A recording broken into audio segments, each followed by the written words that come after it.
Structure के treatment में ढेर सारे लोगों की ढेर सारी ओपिनियन रही है। किडनी स्टोन स्ट्रक्चर बनने का बड़ा कारण होता है और 90% मरीज जो होम्योपैथी में जाते हैं स्टोन के ट्रीटमेंट के लिए, खास करके छोटी स्टोन या बड़ी स्टोन, उन्हें ये नहीं मालूम होता कि यदि सही तरीके से प्रोसीड न किया जाए तो स्टोन का ट्रीटमेंट भी स्ट्रक्चर बनाता है। फिर उसके बाद स्ट्रक्चर का होम्योपैथी ट्रीटमेंट का एस्पेक्ट ले लें तो ढेर सारे लोगों के ढेर सारे व्यू। ये भी बात मैं हार्टली एक्सेप्ट करता हूँ कि ज़्यादातर होम्योपैथिक डॉक्टर स्ट्रक्चर का सही इलाज नहीं करते हैं। मुझे भी इस बात को समझने में 3 साल का समय लगा जब इनिशियल स्टेज में मैंने स्ट्रक्चर का ट्रीटमेंट करना शुरू किया था। नहीं सही कहते केसेस होते थे। जब उसमें वर्क करना शुरू किया गया तब मालूम चला नहीं, स्ट्रक्चर को ठीक करने का ये तरीका है। एक नई मॉडस ऑपरेंडी यानी कार्य करने का एक नया तरीका होता है और कुछ स्पेसिफिक ग्रुप ऑफ दवाइयाँ होती, खास करके जो मैं इंटरमीडिएट हाइपोटेंसी में बताता हूँ उसके थ्रू इलाज होता है। कई लोग हमसे ये भी बोलते हैं हमारे ऑनलाइन प्लेटफॉर्म पे, डॉक्टर साहब क्या बेवकूफ़ी वाली बातें कर रहे हो, होम्योपैथी से कभी स्ट्रक्चर सही नहीं होता।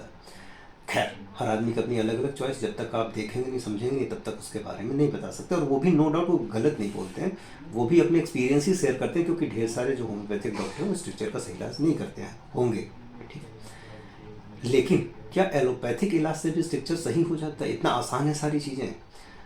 ज़रूरत क्या है कि जब एक आदमी को स्ट्रक्चर से इस तरह की यूरिन की फ्लो से रिलेटेड प्रॉब्लम होता है तो नो डाउट उसकी फर्स्ट चॉइस एलोपैथिक डॉक्टर ही होता है, यूरोलॉजिस्ट होता है, होना भी चाहिए, कोई दिक्कत नहीं है।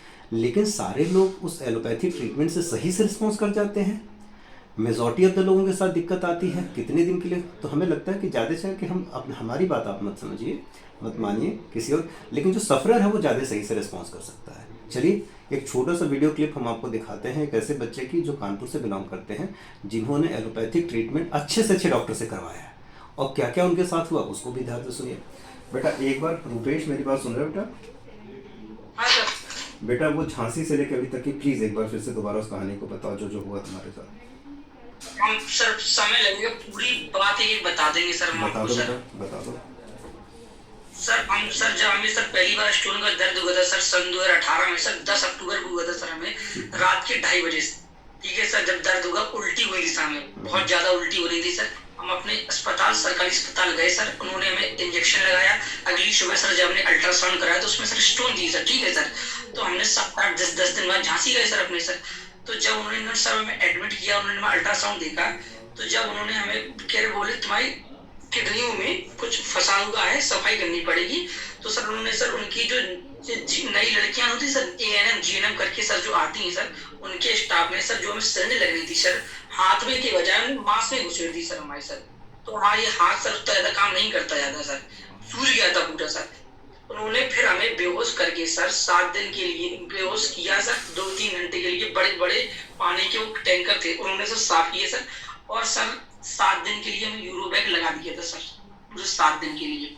7 दिन लगा रहा, उसके बाद यूरोबैग निकाला उन्होंने सर, झांसी में जाके निकलवाया था सर हमने। हमें इतना परसेंट आराम नहीं था कि इतना ही परसेंट आराम हो सर। हमने 3 साल फिर जैसे तैसे झेला सर, पैसे की कमी की वजह से सर। हमें सर लगा कि ऐसे सर जिंदगी भर हमें झेलना पड़ेगा। तो सर सन 2023 में 2 महीने पहले फिर हम सर में सर फिर गए दिखाने के लिए सर। हमारे पास आयुष्मान कार्ड था, हालांकि हमारे ज्यादा पैसे उसमें नहीं लगे सर। उन्होंने सर अल्ट्रासाउंड कराया था, खून टेस्ट कराया था, एक्सरे कराए थे। तो सर बोले कि तुम्हारी पेशाब की रास्ते की नली चौड़ी नहीं है, हम डीजे स्टैंड डाल दे रहे हैं 1 महीने के लिए सर। उन्होंने सर एनेस्थीसिया का इंजेक्शन लगा के बहुत तकलीफ हुई है, बहुत तकलीफ हुई थी मैं।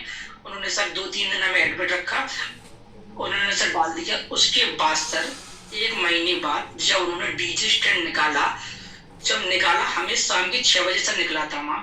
पूरी रात हमारी बाथरूम के रास्ते से खून आया था, पूरी रात मतलब खून आया था। धीरे धीरे सर सुबह बंद हो गया था। डीजे स्टैंड निकलने के बाद गिनती के 10 या 12 दिन हमें जो बाथरूम का फ्लो था वो हमारा सही रहा, और जब फ्लो करते थे तब हमें बाथरूम करने में दर्द होता था। 13वें दिन के बाद अब हम खड़े होकर बाथरूम करते तो बाथरूम हमारे पैरों के पास गिरती है, और यहाँ ब्लैडर के पास अजीब सा लगता रहता है, हल्का हल्का सा पेन कमर के पीछे होता है। हमने तो सब काम करा लिए अपने। तो मतलब बेटा सारी चीजें एक्सपेरिमेंट तुम्हारे ऊपर कर ली गई और रत्ती भर आराम। प्रेजेंट टाइम की फीलिंग बताओ जो तुम्हें लग रहा है जिंदगी भर इसी के साथ जीना पड़ेगा और ऐसे झेलेंगे। हमारे मोहल्ले के लोग हमारा हंसी मजाक उड़ाते, कहीं हम दुनिया को पथरी, तुम्हें कैसी पथरी, तुम्हें ठीक नहीं होती। अब हम कैसे बता दें कैसे हम झेलते हैं सर, हमने अंदर से सर क्या बता रहे सर। वो झांसी वाली बात क्या बताई थी तुमने, जिंदगी में किसी को झेलना हो, क्या बताया तुमने? जिंदगी में एलोपैथी कभी ऑपरेशन ना करो, अगर मरना है तो झांसी जाए इलाज करने के लिए, कभी ना जाए सर। चल, बात झांसी गोरखपुर और यूपी हम में नहीं है बेटा, हम दिक्कत बताओ। अपने आसपास कितने लोगों को बता दें कि जो आदमी स्वस्थ हो गया वहां पे मर गया है सर, अपनी कसम खाए गए सर, हम कितने लोगों को बता दें सर। सिर्फ पैसे के लूट, सिर्फ पैसे की लूट। आपको नहीं है विश्वास तो आप झांसी की न्यूज सर देख लेना यूट्यूब पे वगैरह पे, एक आध ना एक आपको मिल ही जाएगी सर। पैसे के लिए वो जिंदा आदमी को मार सकते हैं सर, बस इतना बता दिए सर। और हम बड़े भाग्यशाली कि हमारी किडनी नहीं निकाली तो भगवान ही कर पाती सर, जाने का ही निकाली। कोई नहीं बेटा, देखो रुपेश, केवल हम बेटा ज़्यादा तो नहीं बोलेंगे, ज़्यादा तो जब भाई कंडीशन बताएगी, अगले 15 दिनों से 1 महीने में हम आपको सिग्निफिकेंट आराम देंगे बेटा, परेशान ना हो। देखो 2 चीज़ें हैं, ठीक करने में समय लगेगा, एक लंबा समय लगेगा, लेकिन ठीक होने में भी मरीज तब इलाज करवाता है बेटा, तब उसे अच्छा लगता है जब दिक्कत ठीक होती रहे। परेशानी से यदि वो बचा रहे तो इलाज करवाने में 1-2 साल भी टाइम दे सकता है, लेकिन हमेशा परेशान रहे तो समय नहीं दे पाएगा। ऐसे जुड़ जुड़ के सर ऐसे जैसे व्यवस्था की हमें पता है सर, बस ये चीजें सर। कोई नहीं बेटा, हमारी तरफ से एक चैरिटी भी चलती है, उसमें महीने के लास्ट शनिवार को हम फ्री में इलाज करते हैं, उसमें हम कोशिश करेंगे कि हम उसमें आपको जोड़ दें, लेकिन उसमें केवल 10 ही मरीजों का हम एनरोलमेंट करते हैं। कंसल्टेशन फीस आपको कर दिया करेंगे, दवा की जो कॉस्ट लगे, ठीक है। नेक्स्ट टाइम हम कोशिश करेंगे हम उसमें इंक्लूड कर दें बेटा, ठीक है। लाइन पर आना बेटा। एलोपैथिक इलाज अच्छा है, बहुत अच्छा है, लेकिन जो क्रॉनिक इलनेस होती हैं, जो बार बार होती हैं, उसको ठीक करना इतना आसान काम नहीं होता है। आप सर्जरी तो करवा लेंगे, नो डाउट।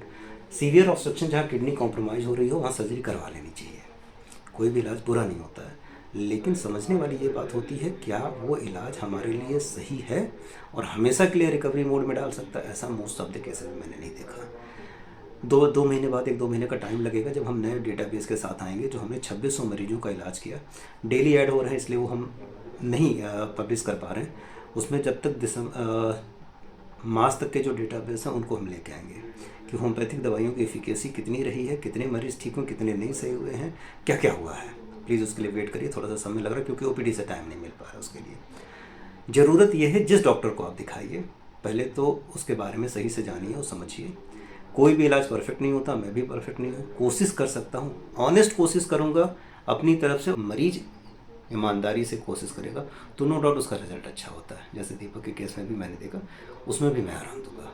अब देखते हैं आगे के वीडियो इनके अपडेट करेंगे भाई आपको। अभी तो हाल फिलहाल में ये कंडीशन है कि एलोपैथिक ट्रीटमेंट जिसके लिए ढेर सारे लोग ढेर सारी बातें कहते हैं, वो इतना ईजी गोइंग तरीके से नहीं होता है। सर्जिकल प्रोसीजर किसी भी ट्रीटमेंट का एक लास्ट एस्पेक्ट होना चाहिए, इनिशियल नहीं होना चाहिए। ये मेरी पर्सनल व्यू है, बाकी आप लोगों की चॉइस है। पेशेंट की हमेशा फर्स्ट चॉइस होती है वो किस चीज़ को अडॉप्ट करता है। Thank you very much. निरामय होम्योपैथी में डॉक्टर अतुल कुमार सिंह, मैं आपको बस यही सलाह देना चाहूँगा कि जहाँ भी इलाज करवाइए लग के करवाइए, समय दीजिए, और यदि सर्जरी को अवॉइड करने का कोई तरीका है तो उसे ज़रूर ऑप्ट करिए।